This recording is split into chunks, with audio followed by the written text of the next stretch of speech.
UCB Life Issues with Paul Hammond. And a very warm welcome, as always, to Life Issues. The impact of George Floyd's death last year reverberated around the world, and so it should have. But for those of us who saw the Anti-Nazi League protest the National Front in the 70s, who saw the removal from our tellies of racist comedians and their not funny stereotypes, or of singers blacking up to apparently entertain, and even saw the death of apartheid, the question arises, why is racism a battle that is still being fought? Why do Martin Luther King's words about little black boys and black girls being able to join hands with little white boys and white girls as sisters and brothers remain still a dream for so many? And why did it never occur to so many of us who think we feel passionate about racism that statues of people who profited from the slave trade are offensive? I am a white, middle-aged, middle-class man living in the UK. I am in many ways the definition of white privilege. So what can I do to ensure that I join hands with my black and brown brothers and sisters and make the world a better place, not least for my brown granddaughter? Especially in the church. Because after all, Jesus chose to come into this world as a man of colour, so surely we've got the right balance on this, haven't we? Well, the truth is, no matter how well I think I know this topic or feel able to stand on my 70s anti-racist warrior credentials, the only valid way for me to gain an understanding of racism is to hear the voices of those who have lived with the reality of racial discrimination and its history. So my guests this week are Krish, Kandiah, author of Whistle Stop Tales Around the World in 10 Bible Stories, and Chine McDonald, author of God is Not a White Man. Guys, welcome to Life Issues. Hello, good to be here. Good to see you, Paul. I wonder if we can start, and we'll talk about your books in a little while and the different points that you're making in them, but I wonder if we could start by unpicking some of the reality around racism, perhaps by using that phrase, person of colour. It's become very popular in recent times, but I wonder if it's actually a helpful term. Does it improve things, or does it just kind of perpetuate the let's lump the white, non-white division together into one place? So this brings up an interesting question, which is around language and words. And obviously we recognise that words mean different things in different decades and years and centuries. So I totally recognise why people get hung up and nervous about saying the wrong words. For me personally, the term people of colour, I find problematic, because what it does is it puts forward this idea that white people are in effect the default human, as one of my friends describes it. So whiteness is the norm, and everything else is therefore colour and different. Now, having said that, I also recognise that there are lots of black and brown people all over the world who find almost the reclaiming of that term as people of colour as ways to describe themselves as positive. There are ways in which you can see the term colour as opposed to black or brown, something which is positive. So totally recognise that some people love the term as long as they can use it themselves, whereas I find it problematic because it centres whiteness. Yes, and it does sort of perpetuate that idea, Krish, of it being the world is a white versus non-white place. And the reality, of course, is that life is a lot more complex than that. It is more complicated, and I prefer person of colour to coloured person about 1,000,000%. Yeah. That feels like an offensive term. At least when people are using the word people of colour, they're trying to be careful. So I'll give them the benefit of the doubt. And lots of people recognise that colour is better than black and white. That's definitely true for my TV. So maybe we've made some kind of positive moves. I mean, it is fraught with difficulty, language in this space. Even the term race is a difficult one. because the idea of race is based on an evolutionary framework that someone thought that the different races were different stages of evolution, and obviously Caucasian or white people were at the top and everyone else was somehow lesser. And so some people don't like talking about the word race. They preferred the word ethnicity, which seems to have less to do with the color of your skin and more to do with where you're from or where your ancestors are from, or which nations you're connected with. So it is difficult. I think as Christians we want to be really quick to listen and slow to speak. We want to find out the words that are going to be helpful in a conversation. So often before we're going to have a conversation about this space, we'll try and agree what terms we want to use. I hosted a transatlantic summit last week on racial disparity, why black children wait the longest for adoption, both in the US and the UK. And before we got started, we had an offline meeting with some of the key stakeholders in the conversation, say, look, what is helpful language here? We're all on the same page. We want to do things well. How can we find some terms that are going to make this conversation easier? So if you're not sure, ask, I would say. And is this separation of the world into white and not white, Chine, is that really the issue, or is that just the UK manifestation of something that occurs in different forms in different countries around the world? I think in many ways, humans tend towards carving themselves out as the powerful ones. And the situation that we're in now is that actually over the longest period of history, white people have identified themselves as the ones with the power. And that has played out in all sorts of different ways, from economics to the kind of global structures of how the world is run.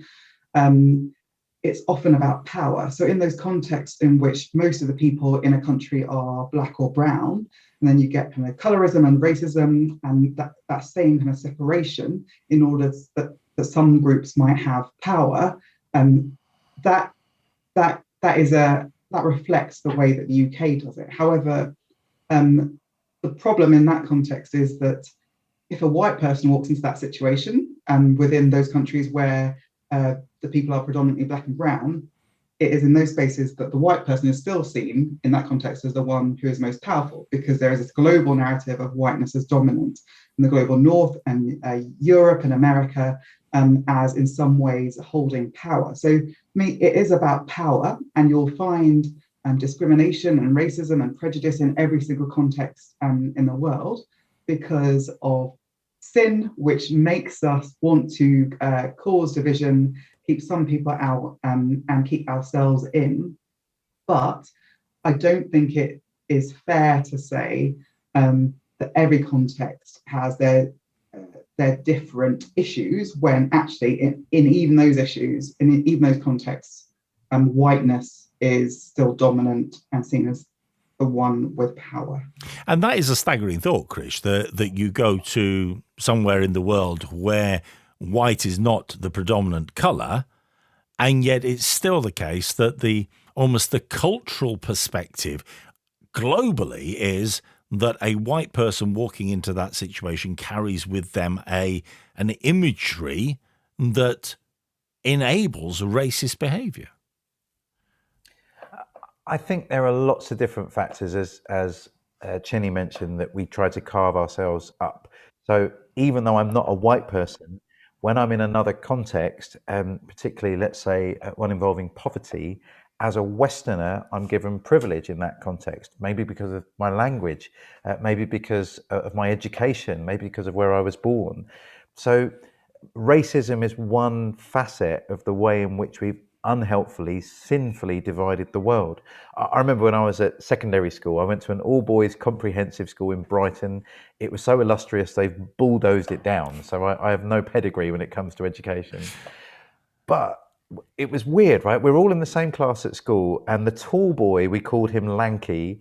The short boy was called midget. That was an offensive term then, it still is now. I was Paki because obviously, even though I've never been to Pakistan or have no ancestry in Pakistan, they assumed I was Pakistani. And there was a boy that had a nervous tic. We called him Twitcher. So we picked on the things that differentiated one from one another, and it was a power play. You were trying to say you weren't normal, you're not good enough, and we emphasised the things that made us different rather than the things that made us the same. We're all boys in a really dodgy school, all the same age, all facing the same kind of problems in life. So that is a tendency within our psyche, within our hearts, to kind of divide in that way. And it's one of the reasons I think the Christian faith is so powerful. You know, Jesus is the Prince of Peace. He's the great reconciler. We have this idea that in the church we're different and yet we're united. We're unity in diversity. It's one of the most powerful things that we've got to offer a divided world. And what's really hard is when the church, which is supposed to be this outpost of God's peace breaking into our world, is divided over issues of race and sexism and class. And it means that we're contradicting our very reason for being. And that's why the church has got to get its house in order on this issue of race and many others too. But as well, we do have to recognise, don't we, that it's not just about individuals, it's not just about individual action. I mean, the reality is that white privilege idea has propped up an awful lot of global control that has dominated a lot of countries. And I mean, ultimately, I suppose the expression of that would be the slave trade, but there are still examples of it that are going on now, Chine. Yeah, there are all sorts of ways in which racism plays out. I think it can be easy for us to think about the transatlantic slave trade, and you get responses from people that say, kind of, why don't you just get over it? It happened, it was a long time ago, let's move on. But I think people fail to recognize how things that happened in the past a long time ago still affect, continue to have repercussions on people's lives today. And the way that you can see that in racism in the UK is the ways in which there are disparities between what it's like to live as a Black person in the UK and what it is like to live as a white person in the UK. Now, that's not to say that you, if you are white, you don't have any issues, that you are rich, that you have power over everyone. But what it does say is that the problems that you have are not because of your race. Now, I recognise that I am a Black woman. I'm also Cambridge educated, middle class, relatively wealthy. I recognise that, but that's the nature of racism, is that when I walk into a shop, people don't assume that I am middle class, Cambridge educated. They have some assumptions about who I might be. The security guards might watch me in a way that makes me feel uncomfortable. And that's because of the colour of my skin. So there are all sorts of ways, from the education system to maternal health. So I, as a Black woman, am 4 times more likely to die in childbirth than my white friends. And that's not just a statistic, but that's something that I felt when I went into the hospital to give birth. I was really aware of being a Black woman, was really aware that I needed to almost make myself smaller, quieter, make sure that I didn't upset anyone because of the perceptions that there are about Black women or angry Black women. So for me, in that context, the kind of daily racism that has a long history in this country can also have an effect on me as an individual woman going into hospital to have a baby, and that's the problem. And the impact of racism in daily life is something that you can only grasp, Krish, when you actually hear the voice of somebody who has lived with it, in the same way that you and Chine have lived with it. No matter how much I try to insert myself into your shoes and walk a mile in your shoes, it's not going to be the same, because the fundamental assumptions of life are different, aren't they, when you have been on the receiving end of that sort of discrimination, prejudice, assumptions made about you that Chine's talking about. You're right. No one can really understand another person's experience. But one of the wonderful things I think we're called to do is empathise. And so the attempt, the desire to listen, desire to imagine yourself into another person's circumstances is a really healthy one, actually. It's one of the challenges of our divided society, that people think, well, we can't understand each other, so we'll just live in separate worlds. So I don't know if you remember when the Brexit vote result came in, a lot of people were saying, that's crazy. I didn't understand how anyone could have thought like that. No one I knew was voting to leave the European Union, and that's because we were living in these little silos. So empathy is an incredible bridge. It allows us to begin to try to enter another person's world and hear their experiences. And there are ways I think we can tune up or hone our empathetic skills.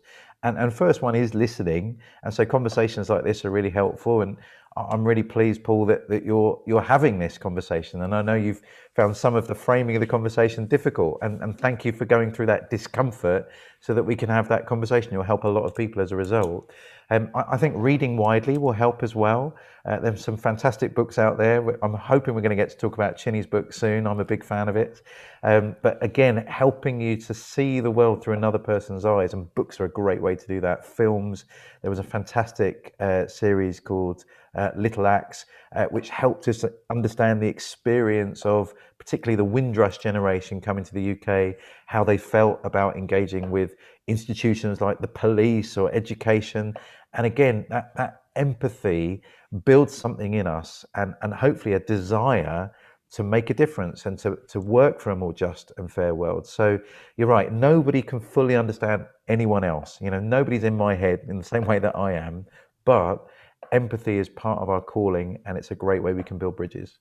Well, let's talk a little bit about Chine's book then, and then we'll also talk a little bit about yours as well, because Chine, your book is called God is Not a White Man. And it's interesting for me to hear you talk about your experiences as a black woman interacting with the institutions like the medical profession and so on, not least because I know others who have had similar experiences to you simply because of the colour of their skin. So is there an added element for you in that title, that God is not a white man, that God is not a white man?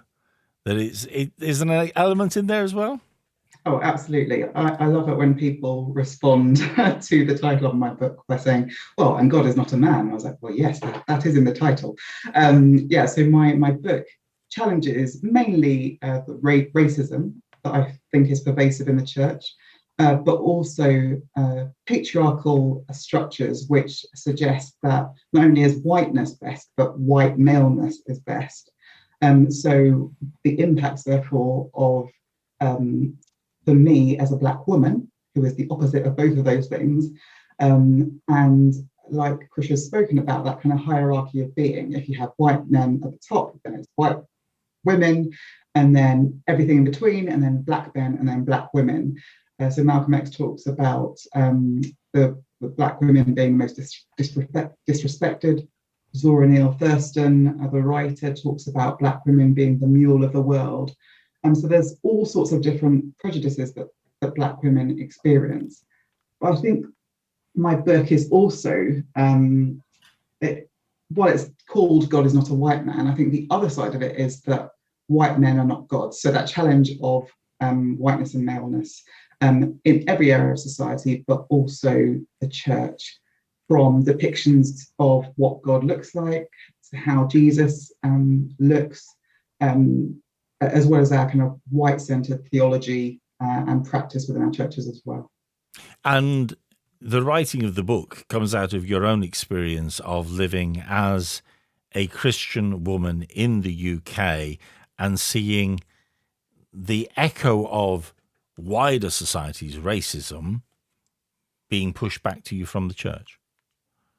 Yeah, and it's about, I guess, a deep, profound disappointment with the church, because I think the church should be better. The church shouldn't be behind the rest of society when it comes to racial justice. The church should be the place where the rest of society looks to and thinks, wow, that place must be amazing, because you've got all of these different cultures celebrated. You've got a breaking down of divides. But yet, in so many ways, on a Sunday morning, we are divided along racial lines, with white churches meeting in one place, black churches meeting in another. And I talk in the book about my experience growing up in the UK. I was born in Nigeria, but moved to the UK when I was 4.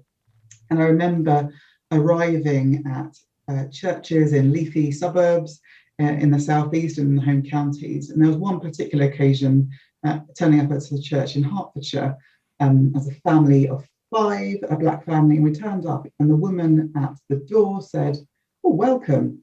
And what made you choose this church to come to this morning rather than the black church down the road?" And I remember that moment. I'll never forget it, because I realized, even at a young age, I must have been about 9 or 10, I realized that for that woman, we as black people, even black people who we believe were part of God's family, her family, she saw us and thought, you should be somewhere else. Yes. And that sense of disappointment, Krish, I suppose that's also echoed in your book, isn't it? Because Whistle Stop Tales Around the World in 10 Bible Stories kind of reflects the fact that Jesus wasn't white either, was he? That's right. Maybe I need to help Chine with the follow-up book. Jesus was not a white man. This book, Whistle Stop Tales, was driven by the fact that as a child, when I imagined all the characters in the Bible, when I heard those Bible stories, I imagined everyone to be white. That's because every stained glass window, every cartoon, every fuzzy felt depiction of a Bible story, it was always white Joseph, white Mary, white Jesus, white Moses, white everybody. And I thought, actually, that's not me. You know, is the Bible for me? Is it for brown children? Is it for kids that don't look like those stained glass windows? And so my wife and I, during lockdown, as you know, we have a lot of children. We love talking about the Bible with our kids. We wanted to help our kids and every other child know the full range of God's love, that God's love is for absolutely everybody. And so in this little book, aimed at kind of primary school children, we go around the world and we look at all the different characters. So we talk about Abraham.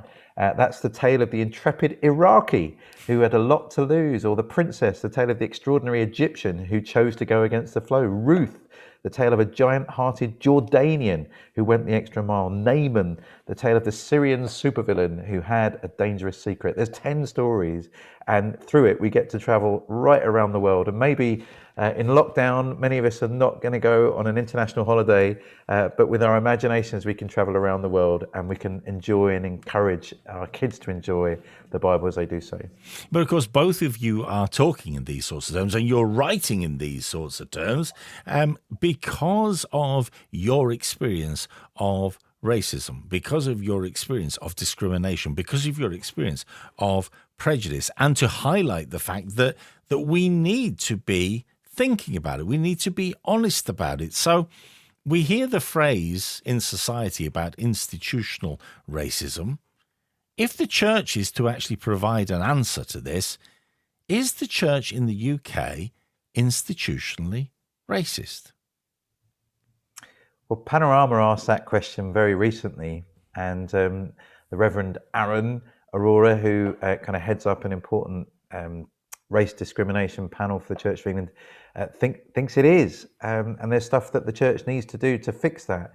Sometimes it has been limited to individuals, but there do seem to be systems and disparities that mark that we're not fully embracing the incredible, gracious, groundbreaking, barrier-breaking love of God. And you can see it in all sorts of ways you might not have thought about. So take for example, orphanages. That's something I'm crazy passionate about. That the UK church and the Western church in general currently support orphanages all around the world. And you go, well, that's wonderful, children getting helped. But in every country where there is an orphanage supported by a church, there are children who don't need to be in orphanages. They need to be living with their families. They're only in orphanages because of poverty. And even if both their parents have died, which is really unlikely and not true for most kids in orphanages, they all have aunties and uncles and grandparents that they could live with. And if they don't have that, and that would be unbelievably unlikely, then we would never, ever place a child in an orphanage in the UK. We'd always try foster care or adoption.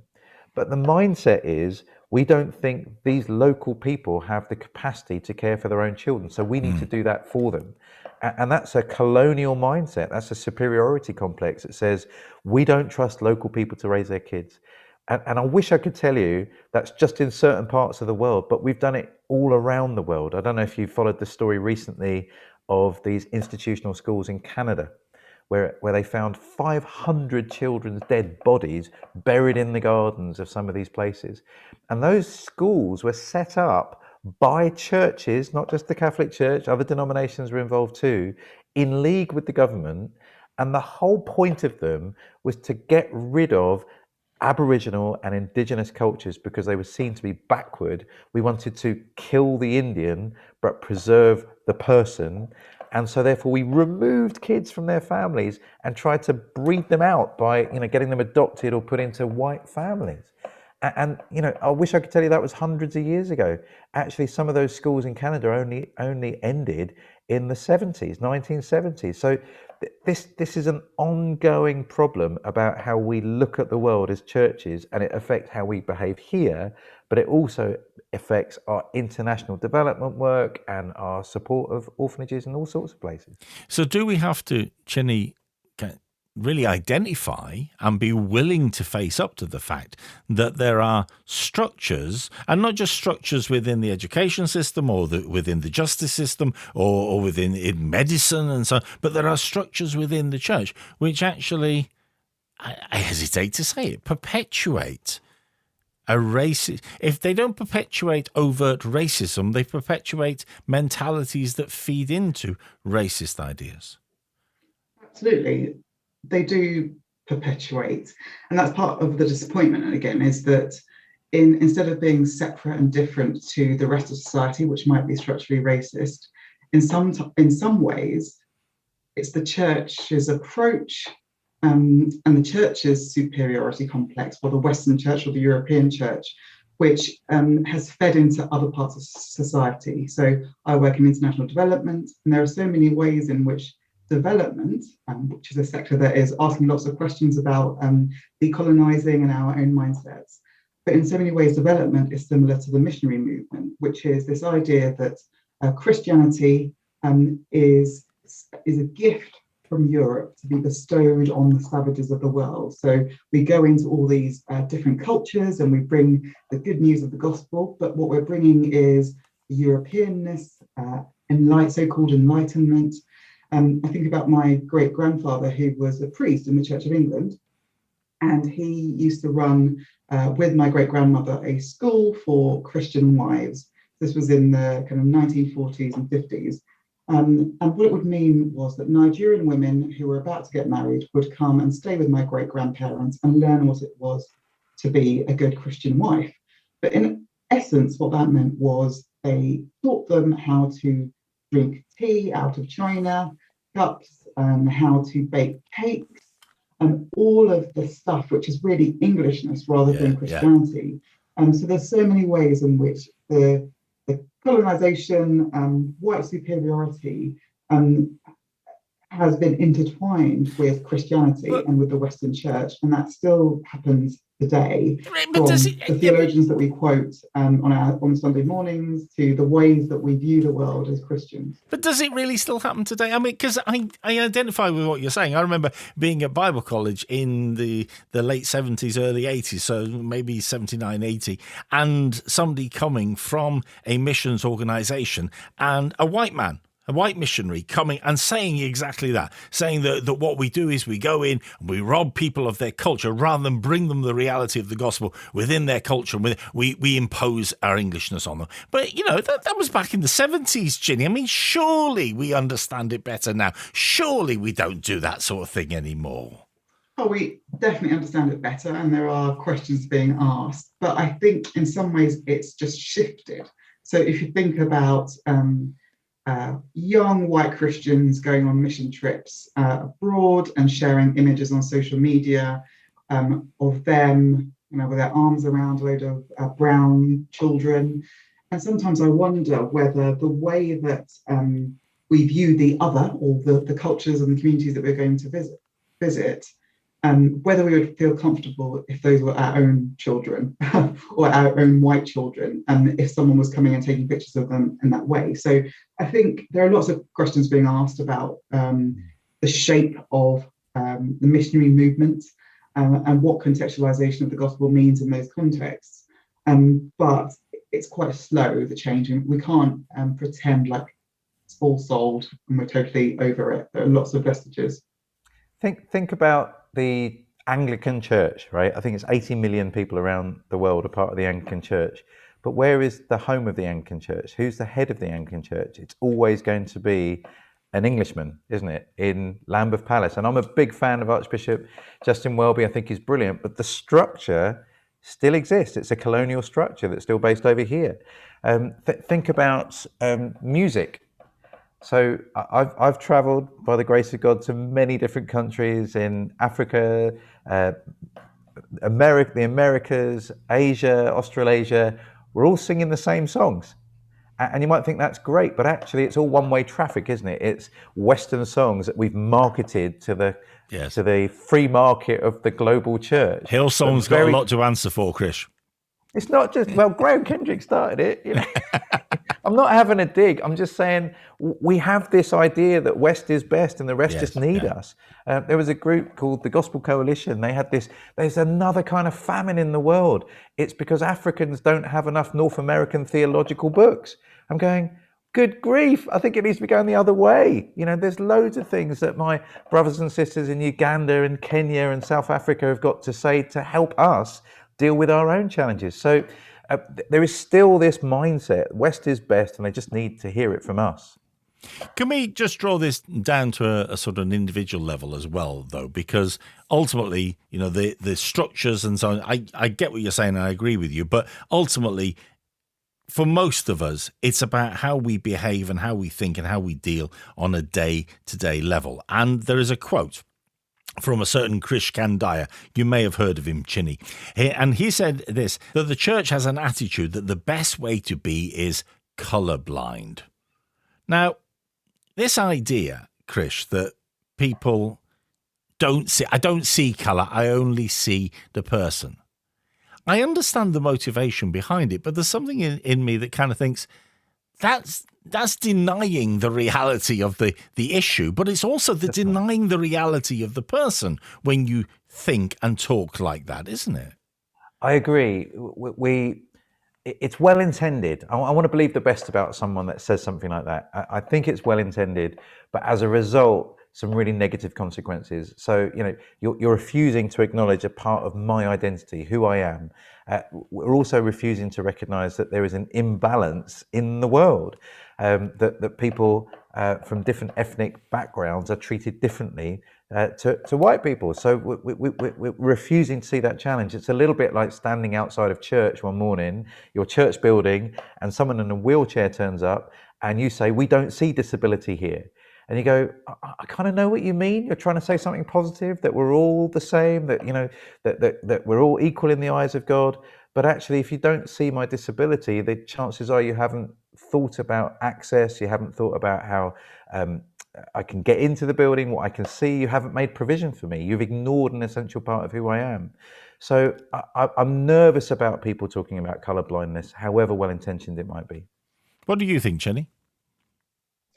I think I want to acknowledge that for well-meaning white people, sometimes what Black people, including me, say can feel contradictory. So I really don't want you to ask me where I'm from in a way that makes me feel like you won't be satisfied until I say somewhere else, Nigeria, because what it's doing is pointing out that I am different, or I don't belong here, or I'm different to you.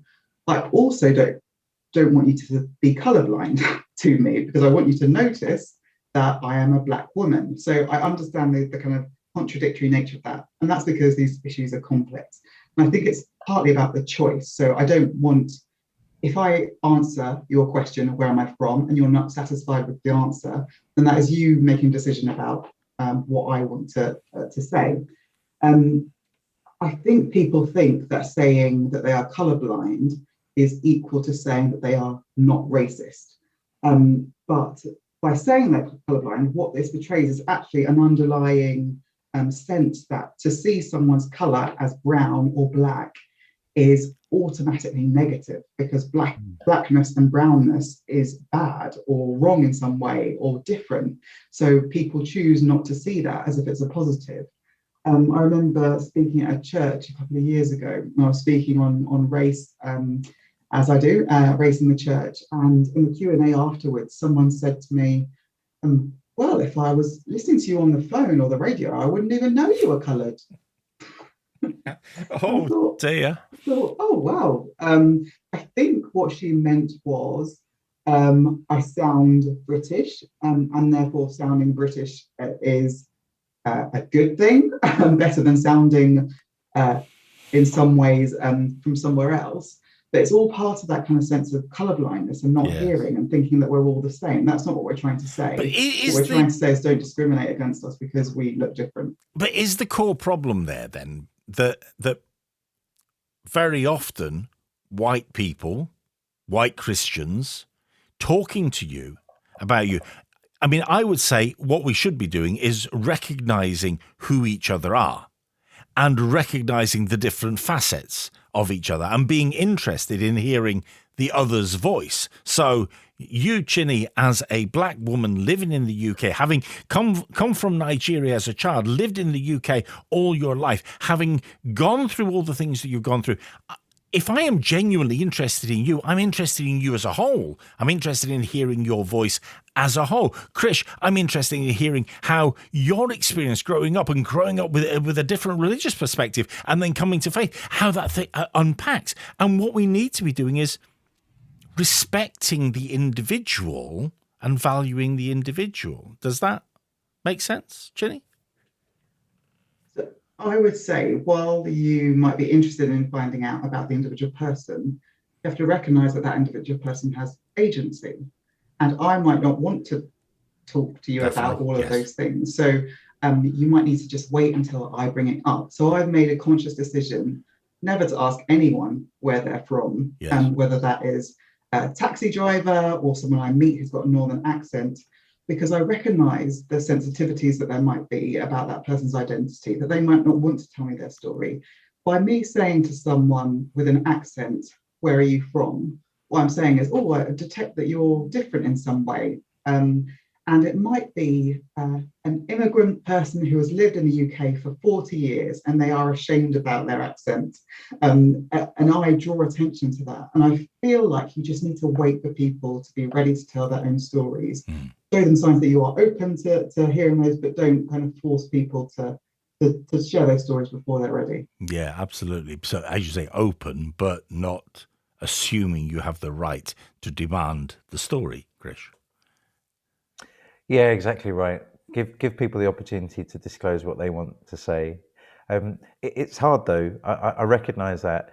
I'm a chatty person. I like to engage people, and we reached out to our neighbours. We just moved house recently, and I said, "Oh, hi. Where have you lived here a long time?" No. Oh, okay. Where did you used to live before? Abroad. Oh, okay. Whereabouts abroad did you used to live? Asia. Oh, okay. What were you doing in Asia? Work. I was like, I should have got the signal earlier. This person really didn't want to have a conversation with me. So, I think Chine's got wise advice for us. Be interested in people. Ask questions that you would do to anybody, but allow someone the opportunity to disclose what they want to disclose. Seems to be a very wise and humble and gracious way that we should do. And it's not rocket science, is it? It's just general good manners, isn't it? How do we address this then? Because the reality is there, and we've touched on, and I recognise we've skirted over the surface of the experiences that you guys have lived with, and of the experiences of racism that have impacted many, many people in this country, both inside and outside of the church. We've just scratched the surface of it. I recognise that, but how can we start to move forward?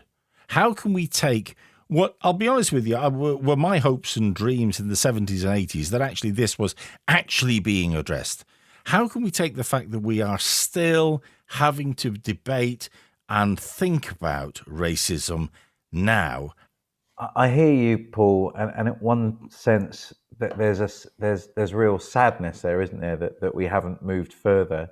I think we can celebrate that a lot of things have changed. Things are better. Apartheid was destroyed in South Africa. I walk down the street and it's rare that I get name calling at me like I did when I was at school. So definitely things are changing. But I think we need a biblical realism. The Bible gives us incredible hope that one day every tribe and tongue will gather around the throne of Jesus and praise him. And it won't just be one racial group or one ethnic minority, every nation honoring Jesus. And we have incredible hope to keep going. But on the other hand, we need realism. The Bible is very clear about the human heart basically being the same throughout the generations, and we're always going to have to fight our self-centeredness, our greed, our envy, our jealousy. All of those elements are still going to be there because that's just part of human nature. And so holding that hope and that realism together is, for me, the rocket fuel. I can keep going, having a go. We can, try and write books, try to persuade people. We can reach out. We can demonstrate a different kind of reality in our families and in our churches. But I'm also recognizing I'm never fully going to get there because only the coming kingdom of God can bring that in. So my job, as best I can, is to give people a trailer. Do you remember going to the movies? I miss going to the movies, but I used to love the trailers. They were my favorite bits because you'd get the best bits of the next movie to come. And I feel like that's what we're supposed to be doing. We can't, I'd love to say we could change everything, but I think the best we can do is to give people a little taste of what's to come. And that can happen in a simple little way on a radio program where 3 people can have a conversation that's robust and frank and honest, but it can happen in our homes, it can happen in our churches. We begin to see the kingdom of God breaking through little by little. One day the fullness will come, one day Jesus will come again, and we want as many people in on that as possible. What's your take on it, Chine? It's really hard to go from the really deep, complex things that we've been talking about to the practical. I think we have to think about the practical steps that people can take, and that's often the advice that people are looking for on these issues is what can I do? So I think one of the first things that people can do is read Black theology, diversify the books that you read, think about the Bible through different lenses, buy Whistle Stop Tales so you can understand that the Bible is full of colour and lots of people from lots of different places. It's not centred around England or the UK. I think we can diversify our church and leadership teams. I think that's really important, not just because of political correctness or quotas, but because having diverse teams means that you're better able to see the world differently and better able to engage not just your church community, but your wider community. I think there are practical things that we can do about structural racism, which is to hold our governments to account when they fail on these issues, when they haven't done enough. I think there's also a fundamental reframing of the conversation that we need. I think about what you said, which was around, why haven't we moved further, considering all the fights that were fought in the 70s or in the 60s on this issue? And I think, I don't think people are wholly convinced of the need for change. I don't think people really see everyone else as made in God's image. And I think partly one of the things that we need to do is reframe the conversation and actually talk about the flourishing of all of us. So the kingdom of God and what that looks like. I think it's better for all of us if Black people aren't killed in the street, or if Black women don't die at disproportionate rates when giving birth. I think it's better for all of us if society is more equal, if the church is more equal. So how can we think, a bit selfishly maybe, about why racial injustice is bad for all of us and do something about it? Well, Chine's book is called God is Not a White Man. It is published by our friends at Hodder. Krish's book is called Whistle Stop Tales Around the World in 10 Bible Stories, also published by Hodder. Both books are available online and in good bookshops and so on. I suppose I've always considered myself to be instinctively anti-racist. I grew up in a multicultural city in the 70s. I had as many friends who were people of colour as were white. There always seemed to me the most natural thing in the world to respect and have interest in the difference that there was between us and to avoid the division that could come between us if some people were allowed to make particular issue of that difference. So for me, it is really hard to understand why we are still having to have this battle with racism. And yet the truth is, all too often, it's because we who are white, who have privilege, don't take time to ask, don't take time to think, don't take time to listen. That was brought home to me because despite my instinctive anti-racist attitude, despite the fact that my granddaughter is brown, it never occurred to me that those statues and those street names linked to the slave trade would still be offensive. How did I not see that? It's because I assumed I was not racist, rather than listened to whether racism was still impacting my perspective. You've been listening to UCB Life Issues. If we're going to take anything away from this conversation, maybe it is that all of us need to consider how racism and racist attitudes in our nation, in our society, and in our church influence our perspective and ensure that what we actually give out is the heart of God, and what actually forms our thinking is the understanding that God is not a white man and that his attitude towards us is based on our response to his love and his grace. Krish, Kandiah, Chine McDonald, my guest today for this week's Life Issues. Guys, thank you very much for joining me. Thanks, Paul. Thank you. Thanks, Chine. You've been listening to UCB Life Issues. I'm Paul Hammond. Don't forget you can hear this as a podcast through the UCB Player app. And why not join me next week for another Life Issues? Good night.